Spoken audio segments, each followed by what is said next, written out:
இந்த மஞ்சள் நீராட்டு விழாவை பற்றி ஒவ்வொருத்தருக்கும் ஒரு அபிப்பிராயம் இருக்கு. என்னை பொறுத்த வரைக்கும் நாம் இந்த உலகத்தில் ஒரு குழந்தையா பிறந்து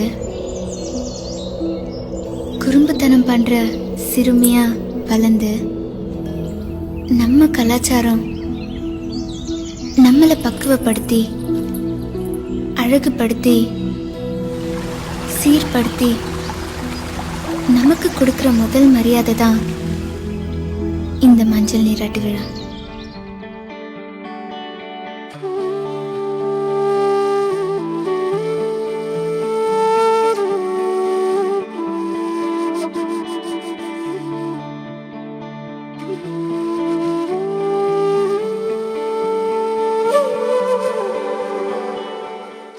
அகன்யா எங்கள் வீட்டு கடைக்குட்டி. அவன் எந்த விஷயத்தையுமே உடனே சாட்டிஸ்ஃபை ஆக மாட்டான்.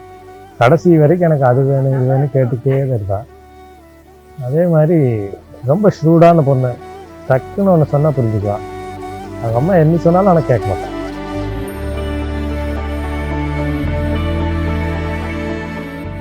அகன்யாவும் நானும் ஆக்சுவலாக எனக்கும் அவளுக்கும் 5 years டிஃப்ரென்ஸ் இருக்கு. இருந்தாலும் எங்களுக்கு நிறைய சண்டை வரும். நடுவில் 2 பேத்துக்குள்ள ரொம்ப சண்டை வரும். இருந்தாலும் அவள் எனக்காக எவ்வளோ இது பண்ணாலும் ரொம்ப கேர் பண்ணுவா. ஹாய்ங்க, நான் இன்னைக்கு அகன்யாவை பத்தி பேச போறேன். அகன்யா எப்பவுமே சின்ன புள்ளையா தான் நாங்க எல்லாருமே பார்த்தோம். அகன்குட்டி அகன்குட்டின்னு தான் கூப்பிடுவோம். இன்னும் யாருமே அவளை பெரிய புள்ளையா பார்க்கல. நாங்க 3 பேரும் கிட்டத்தட்ட ஒரே வயசுல இருக்கனால அவ மட்டும்தான் சின்ன பொண்ணா இருப்பா. எதுவுமே எங்க ஃபேவரட் கிட்டா தான் இருப்பா. அகன்யா எங்க ஃபேமிலியில கடைசி குட்டி. ஸோ அவள் எப்பவுமே ஸ்பெஷல் தான் எங்கள் எல்லாத்துக்குமே. மற்றவங்க மாதிரி ரொம்ப ஷ்ரூடா அப்படியே ஷார்ப்பாக எல்லாம் சொல்ல மாட்டாள். அவள் ரொம்ப சைலண்ட்டாக யோசிச்சுட்டு பொறுமையாக ஒரு விஷயம் நம்மக்கிட்ட சொல்லுவாள்.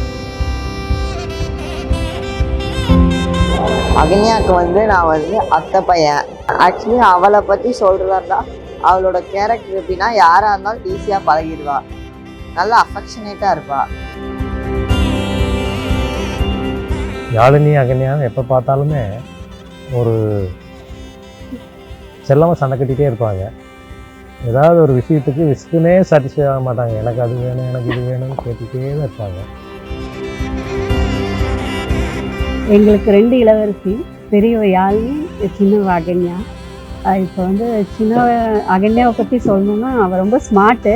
இப்போ கூட நான் எக்ஸாம் எழுதுல கூட அவள் எல்லாத்துக்குமே அவள் எனக்கு ரொம்ப சப்போர்ட்டிவாக இருப்பா. என்ன சொன்னாலும் அவள் இது பண்ணுவாளே தவிர என்னை ரொம்ப பேசாம போய் இது பண்றதெல்லாம் இருக்க மாட்டான்.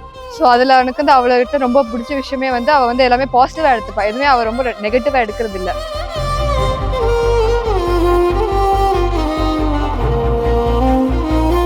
இருந்தாலுமே நான் அவ கூட ரொம்ப சண்டை போடுவேன். இருந்தாலும் அவ எதுவுமே கண்டுக்காம என் கூட எப்பவுமே ஹாப்பியா விளையாடுவேன் எல்லாருமே.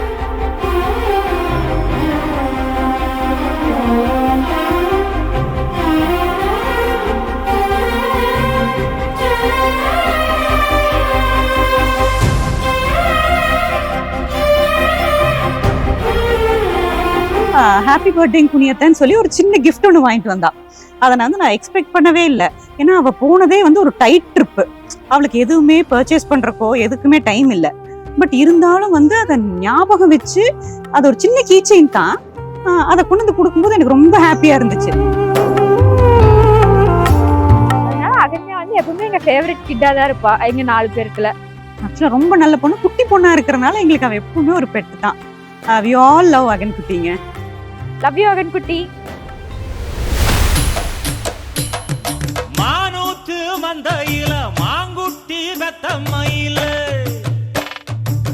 பொட்டப்புள்ள பிறந்ததுன்னு பொலிகாட்டில் கூங்குயில